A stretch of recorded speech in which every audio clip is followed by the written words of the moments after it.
Amen. Amen. Amen. Amen. Alléluia. Amen. Amen. Amen. Que Dieu vous bénisse Mungu abondamment. awabariki kwa utele.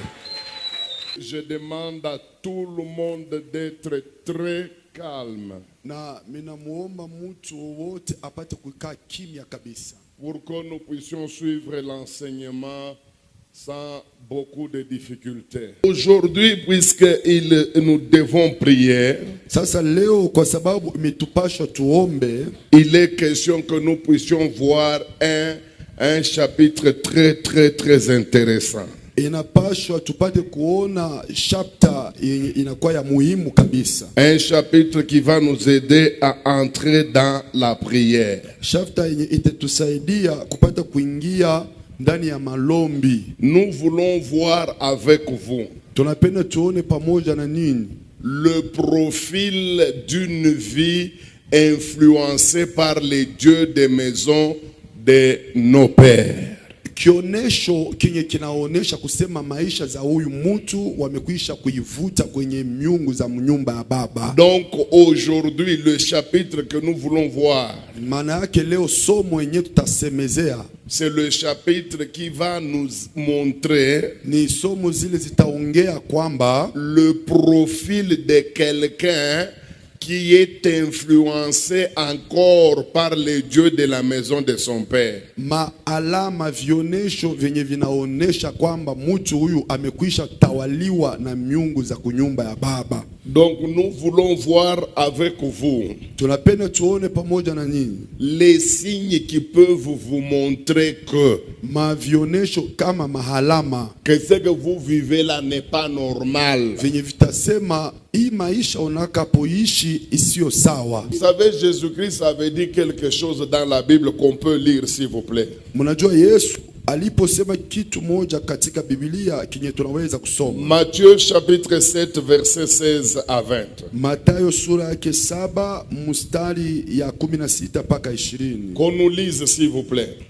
Matthieu chapitre 7 verset 16 à 20. 16 à 20, nous lisons au nom de Jésus. Vous les reconnaîtrez à leurs fruits. Vous les reconnaîtrez à leurs fruits. Continuez.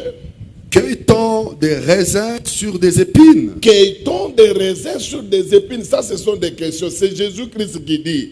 Et je reconnais que dans le contexte ici, Jésus-Christ est en train de parler des faux prophètes.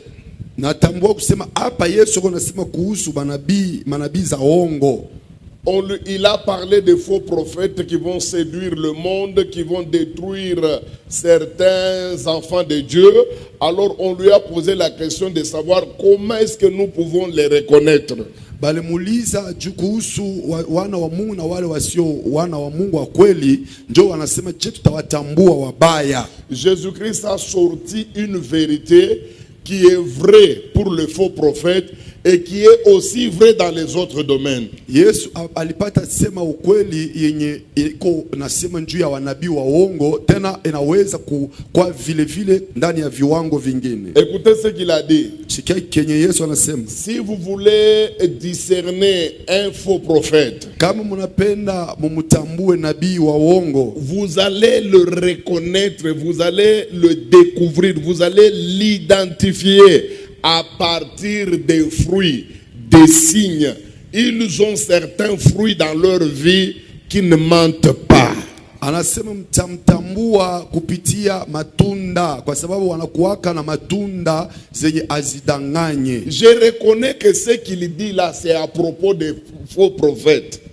Naichika ndio kwamba yenye anasema ni kuhusu wanabii wa uongo. Ce qui est vrai pour le faux prophète, kenye kinaelekea na wanabii wa uongo, est aussi vrai dans le domaine des dieux des maisons de nos pères. Kiko tena vile vile ndani ya kiwango za miungu ya manyumba ya baba zetu. Donc c'est pourquoi vous qui êtes dans cette salle, maana yake munini munekaa kwenye chumba hapa, je vous demande d'abord d'enlever la peau que vous avez déjà portée. Napenda kwanza mupate kuondoa kasketi jina yenye munakuwa nayo leo. Débarrassez-vous d'abord de votre titre, mettez de côté. Mupate kuzitoa cheo zenye unakuwa nazo hapa. Enlevez d'abord le manteau qu'on vous a déjà donné des serviteurs de Dieu là. Mettez-le momentanément de côté et écoutez-moi. Ondoa kwanza utoe cheo zako za mtumishi wa Mungu zenye unazo uzitie pembeni eti unyelewe kwanza. Pourquoi je dis ça?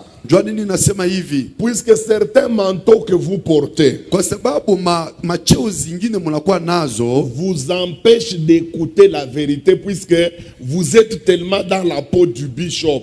Et même lorsque la vérité vous touche, mais le manteau de bishop vous empêche d'accéder à cette vérité-là.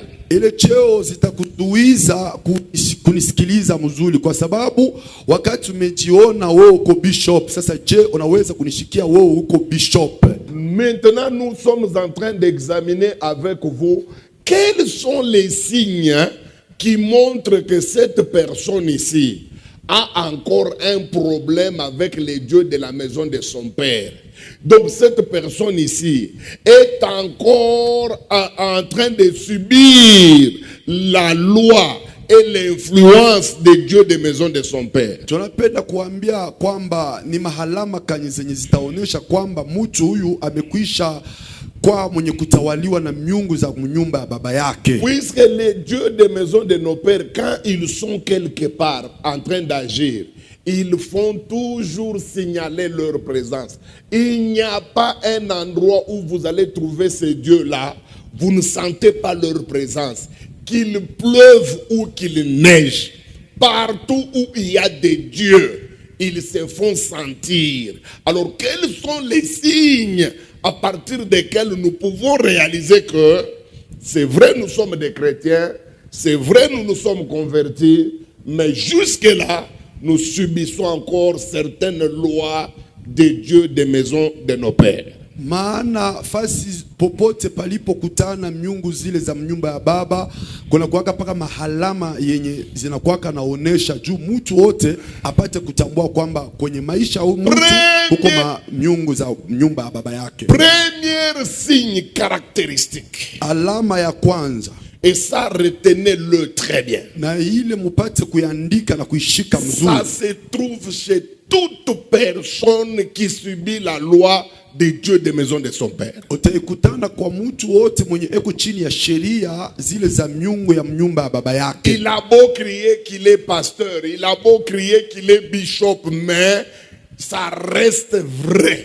Ndio alituambia kusema yeye ni bishop, ni mchungaji, lakini iko sawa. Écoutez, quand vous avez les dieux de maison de vos pères qui agissent dans votre vie, quel que soit votre titre, regardez le premier élément qui va vous montrer que vous devez vous débarrasser de ces dieux-là. Kama umekwisha tawaliwa na miungu za nyumba baba yako, ichapokuwa cheo unazo, lakini uone kwanja kitu kitakonesha kusema ichapokuwa cheo uko chini ya miungu za baba yako. Matthieu chapitre 22.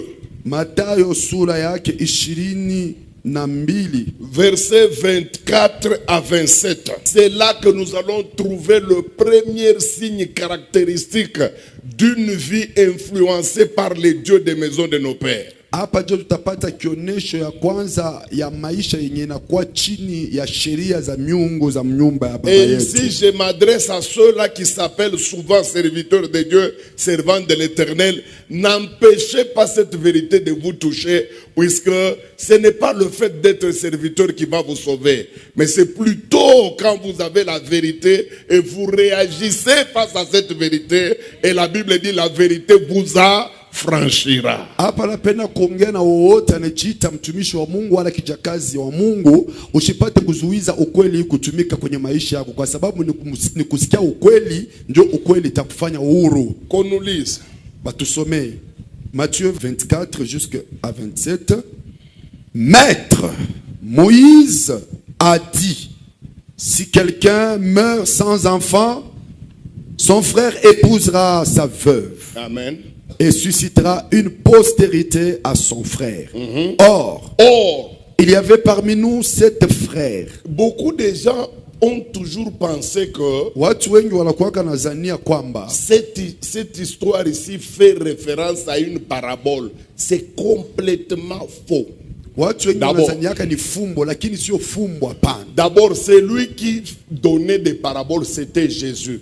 Na yenyewe mwenye alikuwa anatoa fumbo ilikuwa ni Yesu. Dans la Bible, aucun pharisien, Mubiblia akukua mfarisayo hata mmoja, aucun scribe, akukue mwandishi hata mmoja, aucun sadducéen akukue msadukayo hata mmoja n'a jamais donné un enseignement sous forme de parabole. mwenye aliletaka somo kwenye fumbo. Et puis pour vous prouver qu'il ne s'agit pas d'une parabole, Na njoo ya kuambia kusema hapa sio maneno za fumbo, il y avait discussion entre les pharisiens et les sadducéens. kulikuwa mabishano katikati ya wafarisayo na wasadukayo. Les pharisiens, ils acceptent dans leur doctrine qu'il y a résurrection des morts. Wafarisayo wanakubali ndani ya dini zao kwamba mtu mwenye kufa anaweza afufuke, Les sadducéens, eux, n'acceptent pas ça. lakini wasadukayo hawakubali vile. Alors ils ont commencé à se disputer. Sasa njoo wameanza kubishana. Pour finir, ils sont allés avec cette discussion devant Jésus. Mwisho ya mambo yote wameenda mbele ya Yesu na ile mabishano. Jésus, dans ses déclarations, Yesu wakati alikuwa anaongea il a donné raison aux pharisiens. akawapana wafarisayo sheria, Il les a prêché la résurrection. aliwahubiri ufufuko. Alors les sadducéens ont beaucoup raisonné. Njoo wasadukayo wamefikiri kabisa, Puisque dans leur tête, il fallait faire tomber l'argument de Jésus. kwa sababu kwenye mawazo zao ilipaswa wapate kufanya Yesu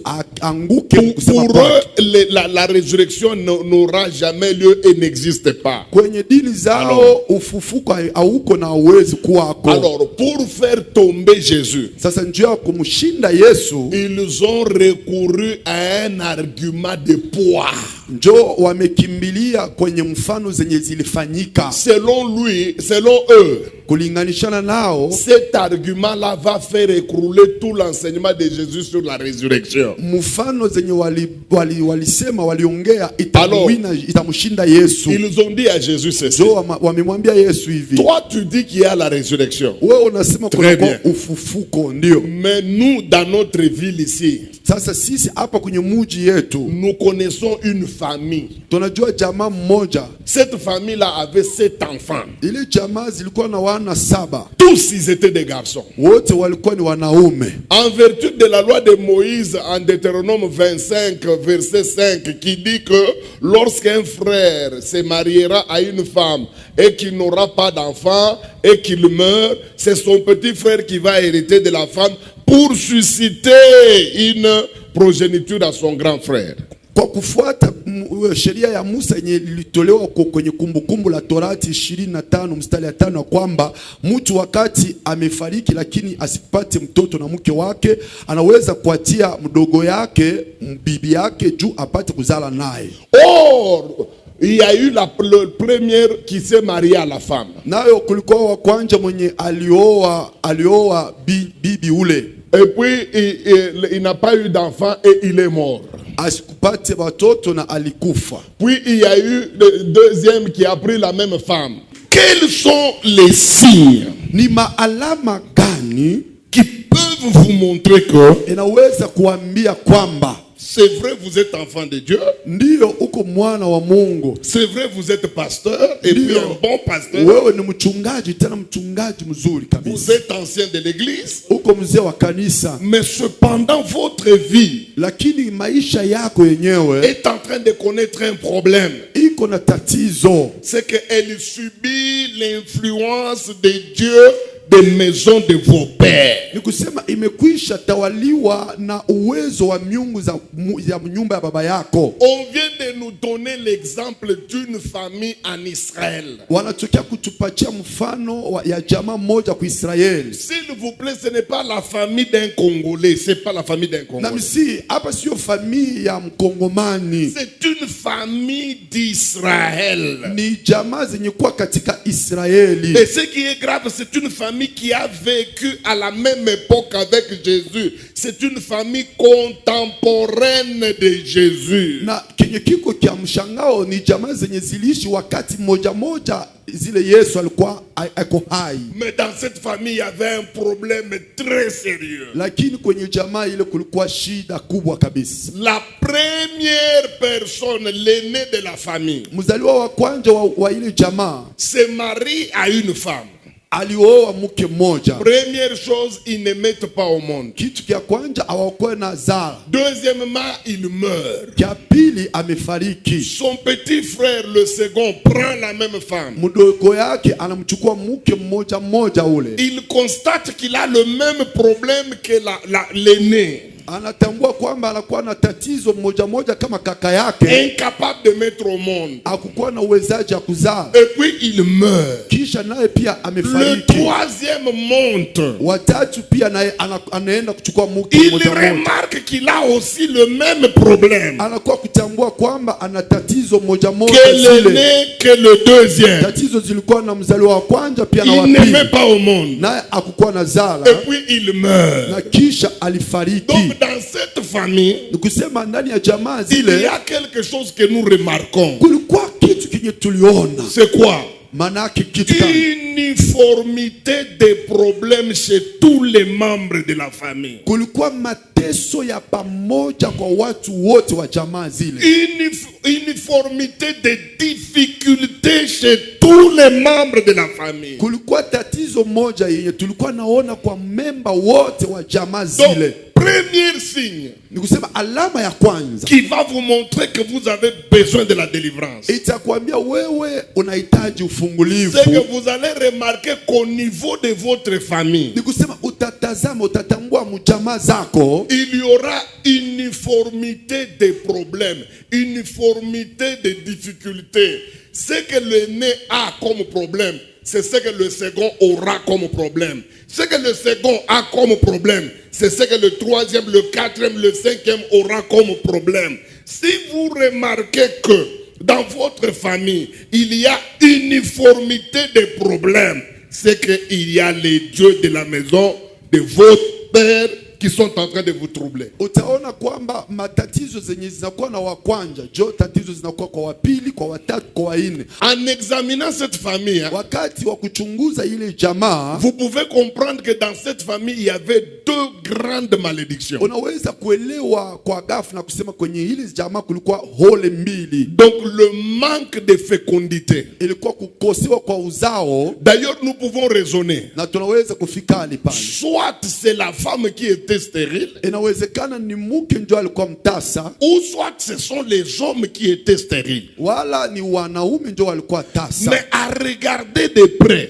Lakini wakati tumehoja hoja, ça nous donne l'impression que ce sont les garçons qui avaient des problèmes. inaonekana kwamba ni wanaume ndio walikuwa na shida. Premier problème de fécondité. Tatizo la kwanza ilikuwa ni tatizo za uzao. Donc dans cette famille, si vous naissez garçon, Maana yake mjamaa zile ukizaliwa huku mwanaume, sachez que vous aurez rendez-vous avec un esprit. ujue kusema kuna pepo moja zimekuchunga. Et cet esprit, c'est l'esprit de stérilité. Comme c'est causé par le Dieu des maisons de ton père, Sa vile zinakuwa ninatokea kwa miungu za mnyumba baba yako, tu ne mettras pas au monde. hautaweza kuzaa. Le deuxième problème qu'il y avait dans cette famille, Tatizo za pili zenye zilikuwa kwenye ile jamaa c'est la précocité de la mort. ilikuwa ni kufa kwa wepeshi. Imaginez-vous, tous les 7 ont eu une seule femme comme épouse. Une seule. Mupate kufikali wote wa memba wenye jamaa walikuwa na mke mmoja tu kama bibi. Mais comment est-ce que 7 personnes peuvent vivre avec une seule femme en même temps?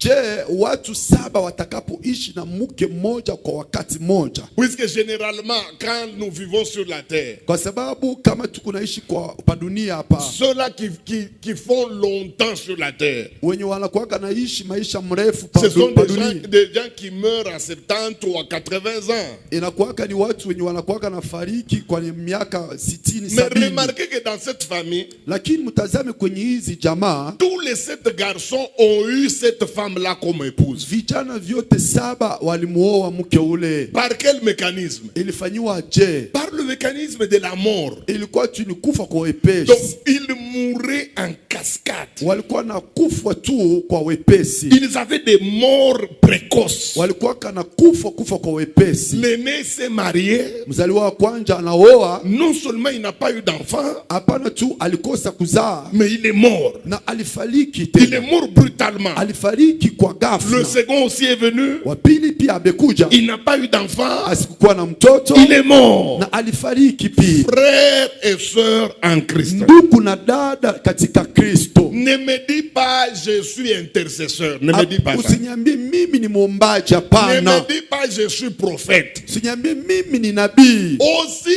longtemps que tu as remarqué que tokia pale ulitambua kwamba les mêmes problèmes qu'il y a chez tes frères qui ne prient même pas, tatizo moja ziko kwenye wanduku wako wenye awaombaki, sont les mêmes problèmes qui te frappent toi prophète. Unaizitambua ndio tatizo zenye zinakupiga wewe nabii. Toi tu dis que tu es diaconesse d'une église. Wewe unasema uko mshemashi kwa kanisa. Nous acceptons tu es diaconesse. Tunaichika uko mshemashi. Et puis tu n'es pas une fausse diaconesse, tu l'es véritablement. Na uko mshemashi wa uongo, uko mshemashi wa kweli ndio. Mais explique-nous. Sasa unaweza kutufasiria comment les mêmes mots, les mêmes problèmes, les mêmes difficultés qui frappent tes frères et tes sœurs qui ne prient pas Dieu, qui sont des païens comme toi-même tu le dis, sont les mêmes problèmes là qui te frappent toi. Imefika aye matatizo moja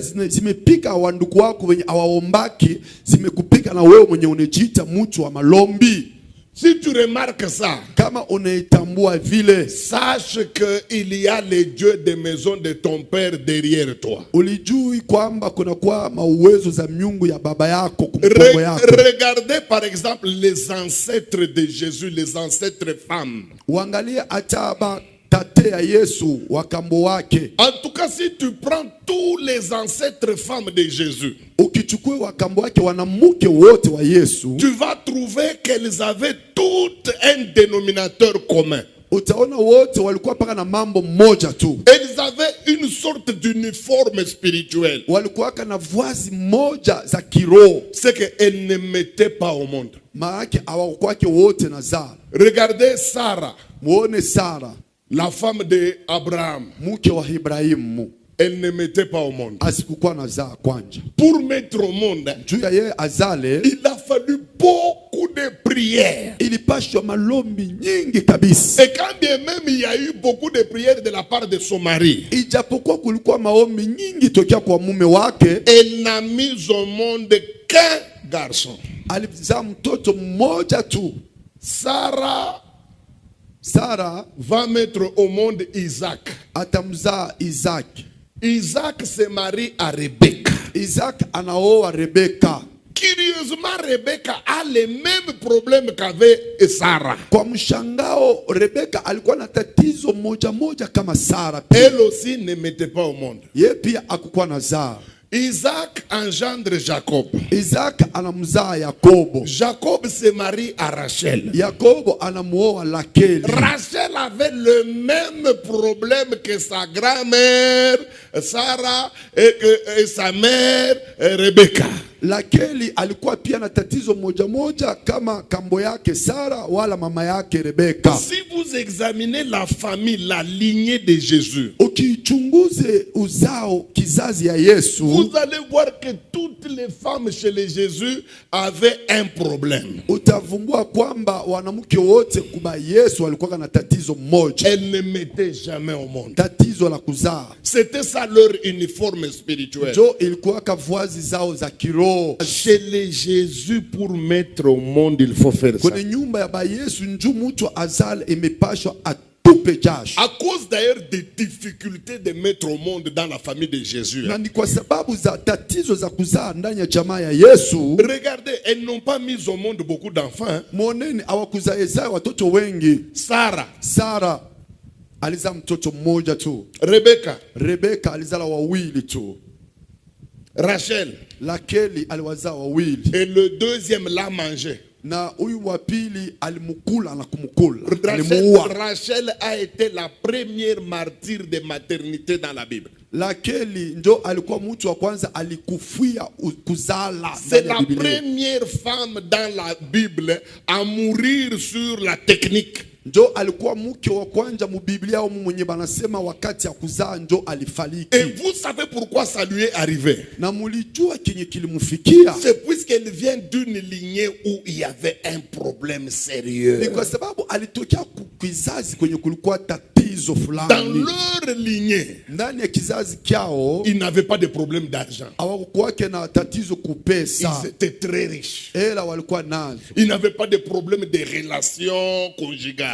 Hawakuwa na tatizo za uhusiano za ndoa. Dans la plupart des cas, ils avaient de beaux mariages. Walikuwa na harusi mandoa mzuri kabisa. Ils n'ont jamais eu de problème de pauvreté. Hawakuwa na shida za mapato. Mais si tu es né femme, lakini ukizaliwa mzaliwa mwanamuke dans la lignée de Jésus, mukizazi kya Yesu, sache que tu seras libre dans tous les domaines sauf dans la maternité. Uijue kwamba utakuwa uhuru ndani ya kiwango kyote, lakini hapana kwa kiwango cha uzao. Tous les enfants qui sont nés chez les Jésus étaient d'abord des enfants d'une mère stérile. Ndio kwa maana wana wote walizaliwa kwa Yesu, kwanja mama yake kabla mzale alikuwa mtasa. Examine ta vie. Upate kuchunguza mzuri maisha yako. Examine ta famille. Chunguza mzuri jamaa zako. Quel est l'uniforme spirituel ni nguo kani za kiroho que le diable a imposé chez tous les membres de votre famille?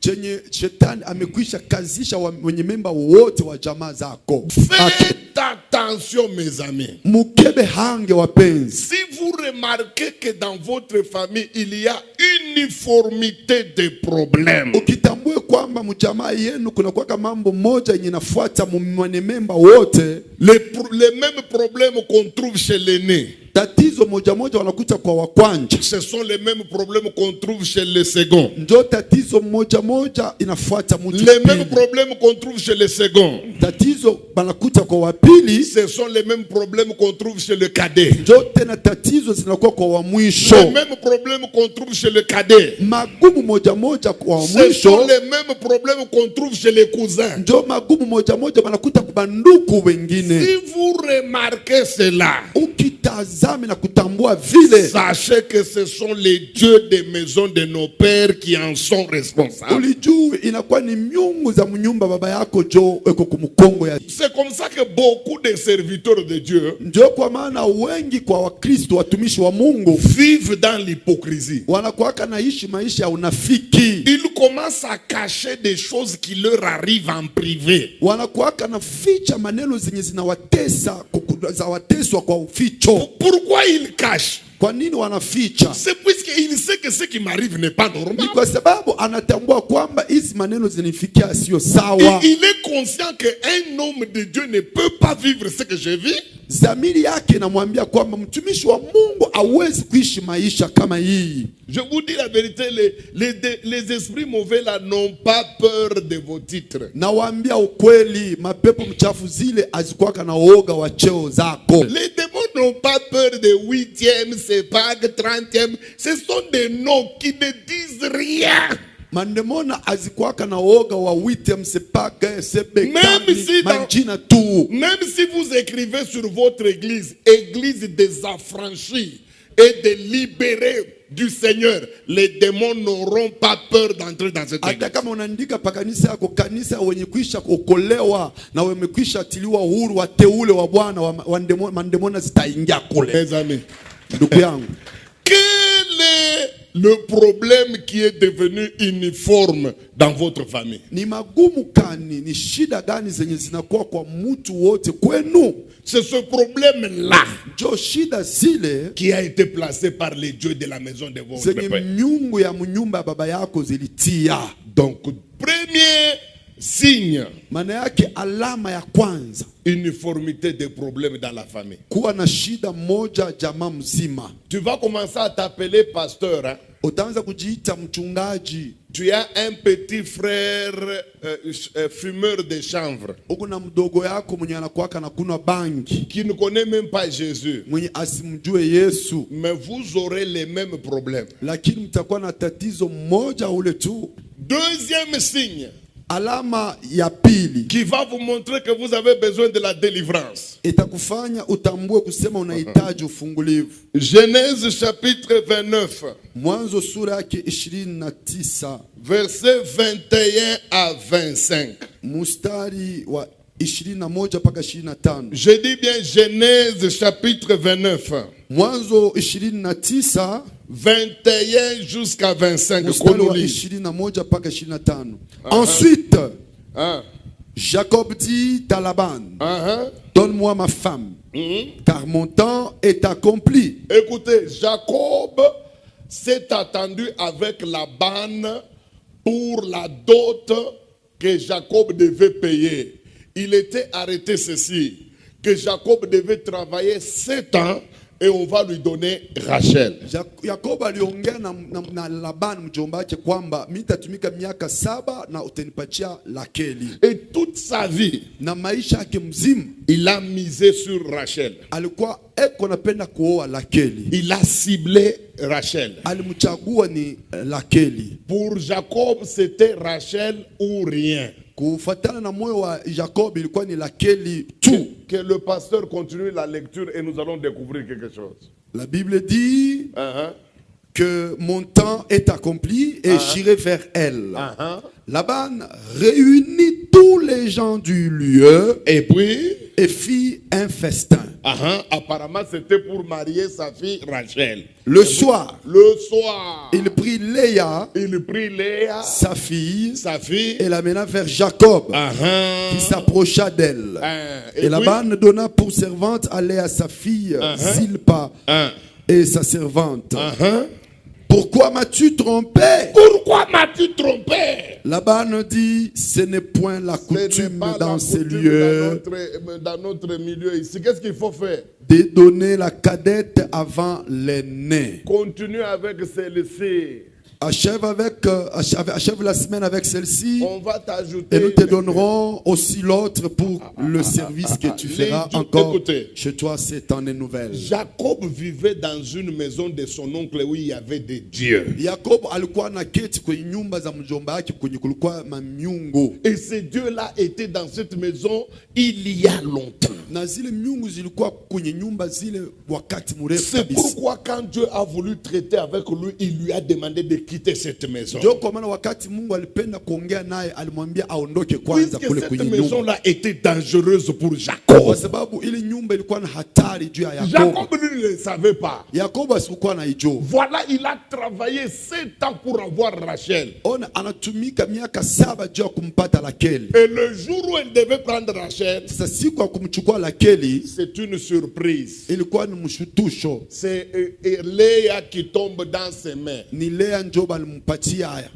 Résultat inattendu. Kupata matokeo yenye wewe hakukuwa na chunga. C'est le deuxième signe qui va vous montrer que vous avez besoin de la délivrance. Ndio alama ya pili itakwambia kusema wewe unahitaji ufungulivu. Tout celui qui est contrôlé par les dieux des maisons de son père, Mtu wote eko chini za sheria ya miungu za mnyumba baba yake. il verra toujours que dans tout ce qu'il fera, Atatambua paka kwenye vyote atakapozifanya. il vivra toujours des résultats inattendus. Atakuwa naishi paka matokeo iko kinyume na matokeo zenye alikuwa anaongojea. Surtout les belles filles. Zaidi wa binti warembo. Savez-vous que la plupart des jeunes filles qui remplissent les critères de la beauté, Unajuaka zaidi ya wanamke wote wanakuwaka na urembo vile na style kusema urembo. les jeunes filles qui ont la forme de la guitare là, Wabinti wale wanakuwaka na mfano wa kinanda et qui ont un beau visage, na wanakuwaka na uso mrembo. les jeunes filles là qui attirent, qui ont la forme de la bouteille de Coca-Cola, Wenye wanakuwaka na kokota angalisho wanakuwaka na hali ya Coca-Cola ya chupa la Coca-Cola. la plupart de ces jeunes filles là, Unajua wengi katika wale wabinti elles ont toujours caressé un rêve qu'elles n'échoueraient jamais dans le mariage. wanakuwaka paka na wazo moja, D'abord, wanasemaka hii hawatashindwa ndoa à cause de leur beauté. kwanza kwa sababu za urembo zao. Elle trouve que c'est garanti, on les prendra en mariage. Atasema imehenea, imetosha tu, ataolewa. À cause de leur rondeur. Kwa sababu ya uzuri wa mwili wake. Elles n'ont jamais douté qu'elles ne finiront pas dans un mariage. Asitakapo kwa na shida Et kusema ataolewa. d'ailleurs, dans leur tête, Na ndani ya kichwa zao, elles s'attendent toujours à des grandes personnalités, puisqu'elles pensent qu'avec les bassins qu'elles ont, avec les hanches qu'elles ont, sûrement un député tombera là-dessus. wanakuwaka na ngoja paka watu wakubwa wa hinchi, kwa sababu ya mwili wake vile huko mabasa, anasema mimi takuwa tunumuke wa mbunge, Oubliant qu'elles viennent de familles où il y a des dieux. lakini mwenye kusahau kwamba anatokea kujama kwenye kuna kwa miungu. Et qu'est-ce qu'elles remarquent? Na atakuwa kutazama nini sasa? Les années passent. Ataona miaka siku nenda na kupita, Il n'y a pas de grands messieurs qui se présentent. lakini akukue watu wakubwa wenye hinchi. Les années passent. Miaka siku nenda tu mbele. Et à un certain moment, elles sentent de l'insécurité. Sasa wakati fulani atajiona sina tena katika utaratibu. Vous voyez quand une femme commence à approcher 30, 31, 32, ça devient ce qu'on appelle zone rouge. Unajua kama mke anaanza kukaribia miaka 30, 31, 2, anaanza kwenda kule kwenye itaka zone rouge. On n'est plus sûr de l'avenir. Ni kusema hauna tena na hakika ina Non hatima. seulement on n'est plus sûr de l'avenir, Haina tu hauna na hakika wa hatima, on commence même à douter de soi-même. na unaanza kujikata tena, unaanza kubisha. Et c'est comme ça qu'on se transforme en un militaire. Ndio vile unaonaka mtu anakuwa mkali. Avec comme principe qui se présente au canon, je tire. Anakuwa unasema sasa hapa wote atakuja mimi ni kuichika tu. C'est comme ça qu'on viendra la prendre Ndio vile batakuwa kumchukua par un garçon inattendu. kwa kijana mwenye akukua na ongojea hata kidogo. Est-ce que le mari que tu as ici, Na afisha kukuuliza bwana yako kunaelewa? c'est le mari dont tu te représentais quand tu avais 15 ans? Ndio mume mwenye wewe ulikuwa na wazee wakati ulikuwa na umri 15. D'ailleurs, à cette époque-là, quand on te présentait le mari comme le tien là, wakati wanakuambia mume kama huyu wako huyo, qu'est-ce que tu disais à l'époque? ulikuwa naambia watu nini wakati zile? Huyu atabanani pa wabure. Celui-ci, même si on me le donnait gratuitement, Siwezi kuitika. je ne peux pas l'accepter. Leo njo bwana yako. Aujourd'hui, c'est celui-là. Tena namuna keko nakupa makofi. Et la manière dont elle te donne de souffler, Katezi kukupika. Alors na wewe mwenye na bakoni bena kuambia mari. Njo bwana huyu. Unasema basi mitenda wapi nibakie tundumba.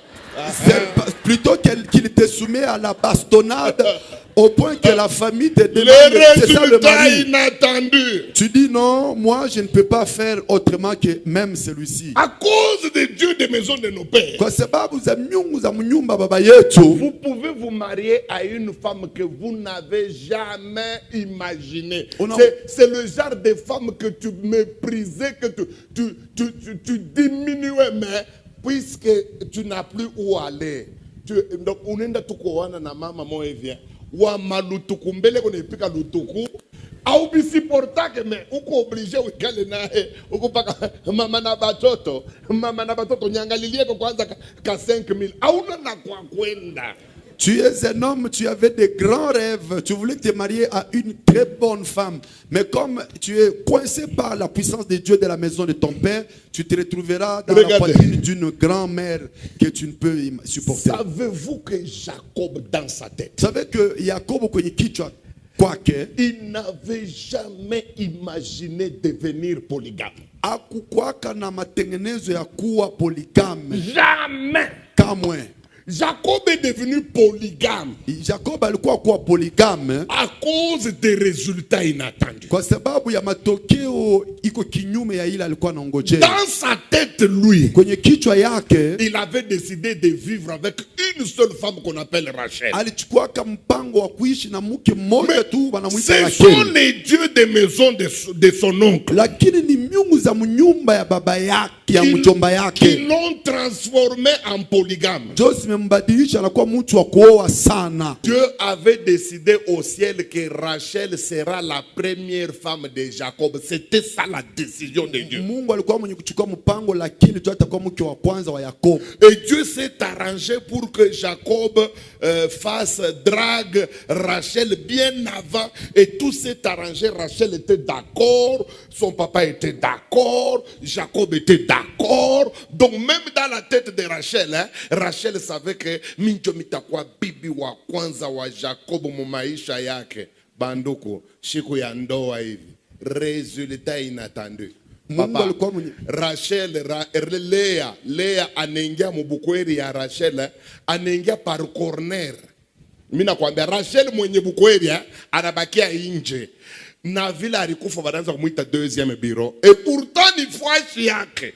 À cause des dieux de maison de son père, elle a vécu des résultats tout à fait inattendus. Mungu alikuwa kasha kutengeneza kwamba Rachel ndio atakuwa bibi wa kwanza wa Yakobo, na hata yeye peke alikuwa tayari, mke wake tayari, mjomba wake tayari, lakini amekuwa kujikutana anakuwa bibi wa pili kwa sababu ya matokeo ya kinyume.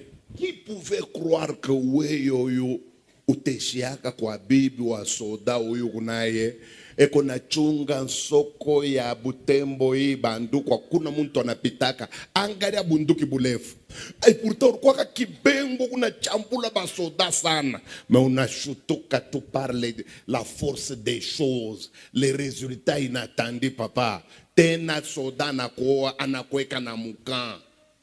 Kimia alingi wazia kusema kibembo yote naisha, marouge à lèvres raza kuweka unahesabu na kuhesabu. Wewe ulikuwa unasema mimi siwezi kuolewa na bwana kama hivi, leo unajikutana unaolewa na soda askari eko na chunga soko, mtu mwenye alikuwa anaichikaka, lakini kwa sababu ya matokeo za kinyume umeichika. Troisième signe, alama ya tatu qui va vous montrer que vous avez besoin de la délivrance. Yenye itakwambia wewe unahitaji ufungulivu. Le troisième signe qui va vous montrer que vous avez besoin de la délivrance, c'est quoi? Alama ya tatu itakwambia unahitaji ufungulivu ni nini? C'est que les enfants vont répéter la vie des parents sur la terre. Ni kusema batoto bataishi maisha paka ya bazazi zao. Alléluia. Amina. C'est que les parents ont été. Kenye kilikuwa wazazi. C'est que les grands-parents ont été. Kenye watate walikuwa. C'est ce que vous les enfants vous allez répéter. Kenye na nini watoto mtakuwa. Quand vous remarquez que dans une famille, wakati mnatazama kwenye jamaa, la nouvelle génération, kizazi kipya, elle est en train de répéter la vie de l'ancienne génération. Iko narudilia mu maisha watu walipita. C'est qu'il y a des dieux de la maison de leur père derrière cette activité. Mutambue kwamba kuna kwa uwezo za miungu za baba zao. Qu'on nous lise Genèse chapitre 12 verset 18 à 19. Genèse 18 à 19. Et puis Genèse 26 6 9 à 11. 12 18 à 19. Alors Pharaon appela Abraham et dit Qu'est-ce que tu m'as fait? Pourquoi ne m'as-tu pas déclaré que c'est ta femme? Ça c'est le papa Abraham. Huyu ni baba. Abraham va dans un pays. Abraham anenda kwenye nchi fulani. Il propose à sa femme un marché démoniaque. Anaongea na mke wake mambo mbaya kabisa. Il lui dit que ici on peut me tuer. Anamwambia hapa wanaweza kuniua. Fais-moi grâce de m'appeler mon frère. Ichika kuniita niko kaka yako. Reconnais que tu n'es pas ma femme. Ichika kumbele ya watu wewe sio dada yangu. La Bible dit que à cause de ce mensonge ici, Biblia nasema kwa sababu ya ile uongo, Abraham a été bien traité. On lui a même donné des cadeaux par le roi. Abraham balimulea mzuri sana kumpatia mazawadi. Et ce qui m'étonne, Abraham est mort, il a été enterré. Abraham alifariki na wanamstiri. Son fils qui s'appelle Isaac, mwana wake jina lake Isaac. Ce qui est grave, va faire un voyage comme son père Abraham avait fait le voyage. Alisafiri naye kama baba yake Ibrahimu wakati Il aliposafiri. arrive dans un pays, nous sommes dans Genèse 26. Akafika ndani ya nchi fulani, tuko Mwanzo sura ya 26. Genèse 26 qu'on nous lise à partir des versets 9 jusqu'à 11. 9 jusqu'à 11, Abimelech fit appeler Isaac et dit, certainement, c'est ta femme. C'est ta femme, tu nous as menti. Comment as-tu pu dire, c'est ma soeur? Donc, écoutez, Isaac a répété la même vie que son père. Son père était déjà mort, enterré. Et quand son père mentait, Isaac n'était pas là. Il n'était même pas dans le ventre de Sarah. Il était dans l'éternité. Mais comme les dieux des maisons de son père le contrôlaient, des années après la mort de son père, Isaac a commis les mêmes erreurs que son père. Il a menti de la même manière que son père, en utilisant le même vocabulaire, comme s'il avait été à l'école du mensonge de son père. Isaac anarudia kwenye maisha ya baba yake. Wakati baba yake alikuwa anadanganya, Isaac alikuwa bado asiazaliwa, alikuwa ulimwengu wa milele.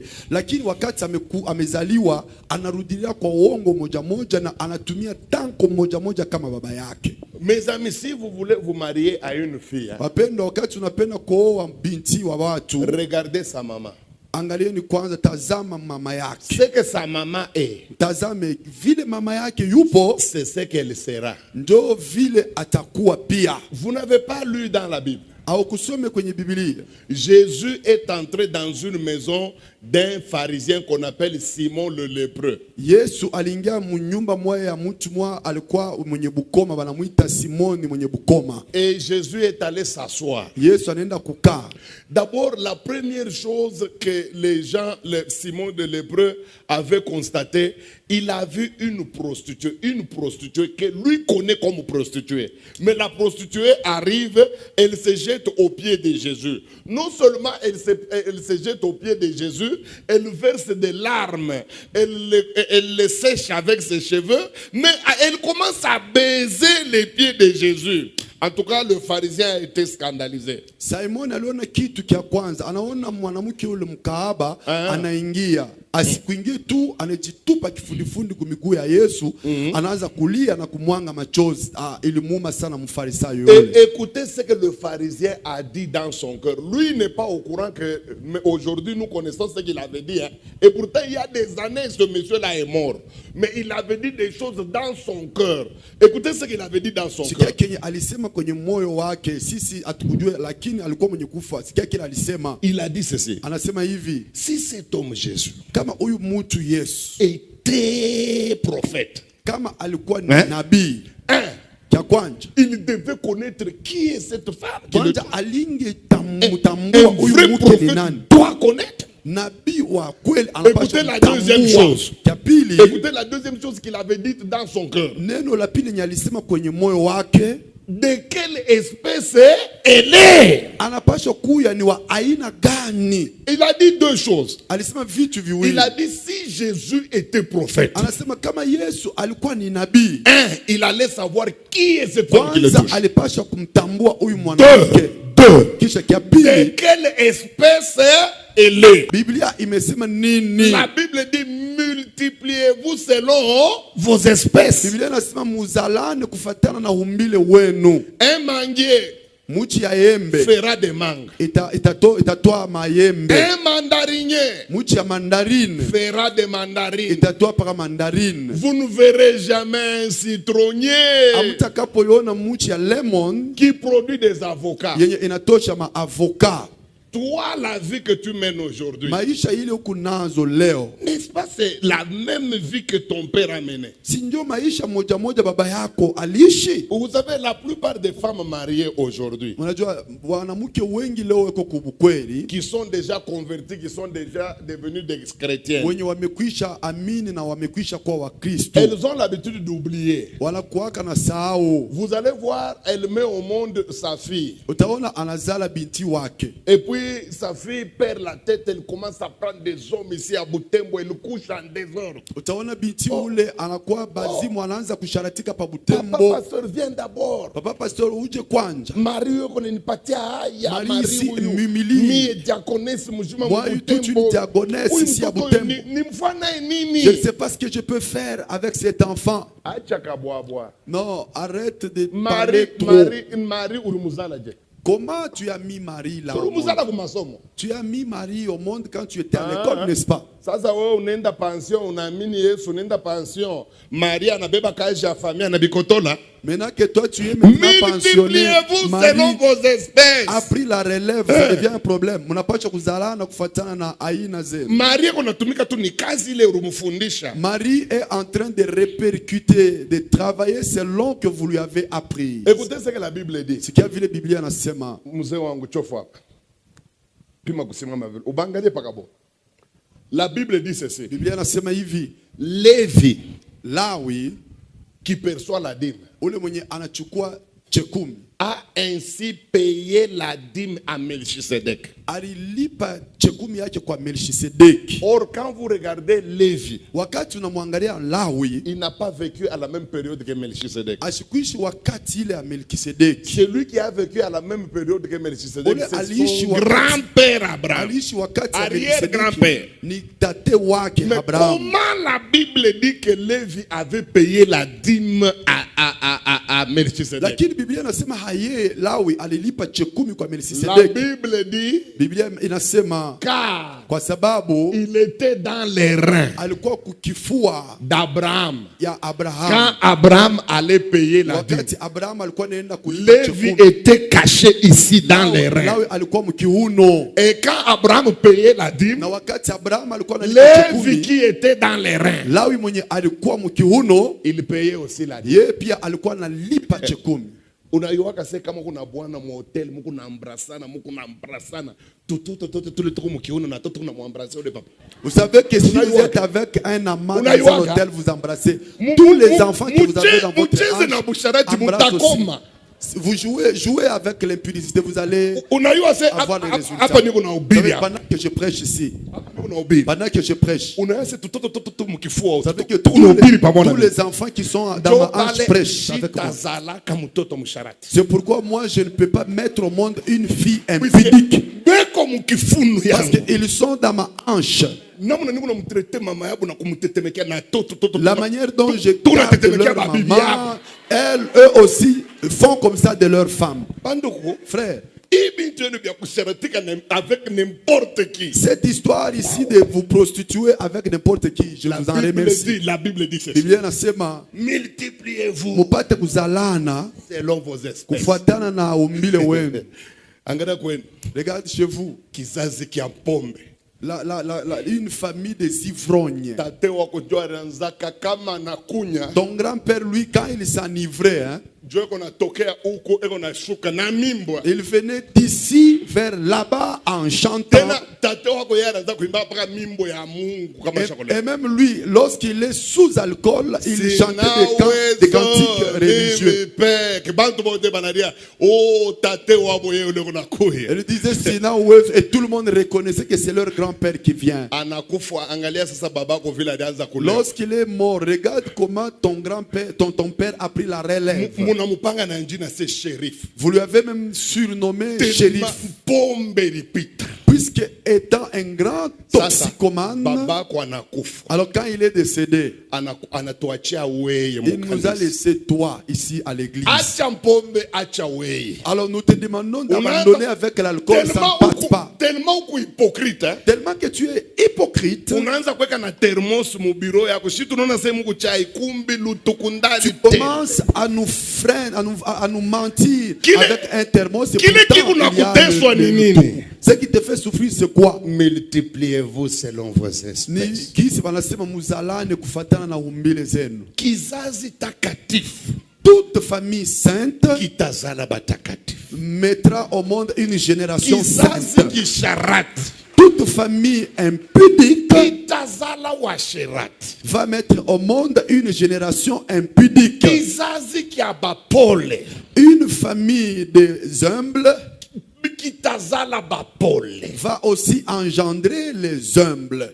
Hapa kuna fwa mambo, hapa kuna lala na bajoueur ba munyuki, unalala na bajoueur ba mukabasha, ukunenda tina kufese virunga, ukunalala nabo. Kankamana dada usichoke, uyuwa se na wewe utazala tubalevi. Tutatumika kazi paka modeli loritumika. Aujourd'hui que tu te prostitues avec les joueurs de Nyuki, de Kabasha, on est limité au niveau ya Goma. toi tu te limites au niveau de... Mais tes enfants vont commencer à aller jusqu'à Dubaï. Toi, tu t'étais limité à Goma. Ils iront faire porte à porte là-bas. Ça vient de qui? Ça vient de toi, leur maman. C'est pourquoi contrôlez bien votre vie. C'est pourquoi je me sanctifie dans ma vie. Je me purifie. Parce que je ne veux pas laisser une progéniture sale après moi. Je suis décidé à léguer à ma progéniture une race pure, une race rare. Et c'est pourquoi je demande toujours à Jésus de travailler ma vie. Et bientôt nous allons entrer dans la prière. Je termine avec le quatrième signe. Quatrième signe qui va te montrer que les dieux de la maison de ton père sont en train de travailler dans ta famille. C'est la multiplicité des problèmes et des événements fâcheux dans la vie.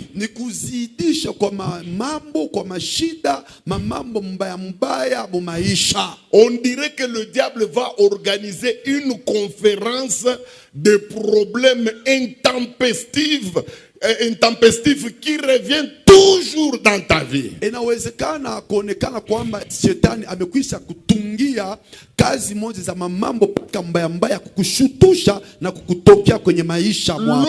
une personne est en train de subir la loi de Dieu de maison de son père, vous allez remarquer quelque chose dans sa vie. Et c'est surtout s'il devient chrétien. Puisque à partir du moment où tu acceptes Jésus, les dieux de la maison de ton père te considèrent comme un rebelle. Comme quelqu'un qui vient d'enfreindre à une loi très spéciale. Alors il faut te punir. Comment te punir? Multiplier des problèmes fâcheux, des problèmes difficiles, des problèmes désastreux et qui vont revenir à tout moment dans la vie.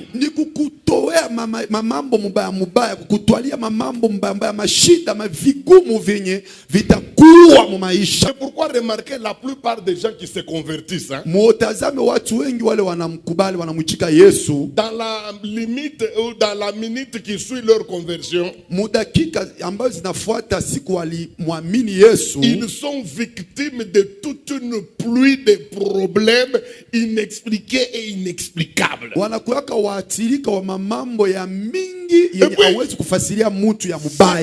C'est le genre de problème qu'on ne retrouve que chez les méchants. Mais au lieu que ça frappe les méchants, ça va commencer à te frapper toi, un homme qui craint Dieu. Pourquoi? Puisque les dieux ne supportent pas que tu aies quitté. Aujourd'hui, je ne vous ai donné que 4 signes. 4. Uniformité des problèmes dans la famille. Des résultats inattendus. Les enfants qui répètent la vie des parents. Ce que papa a été, ce que le grand-père a été, c'est ce que toi aussi tu es ici à Baba. Et 3, 4e, succession, multiplicité de problèmes. Examine ta vie. maisha yako. Tu es victime de quoi? Uko mwathirika wa shida gani? Si ces choses sont dans ta vie, Kama vile vitu viko kwenye maisha yako, sache que tu n'as jamais quitté la maison de ton père.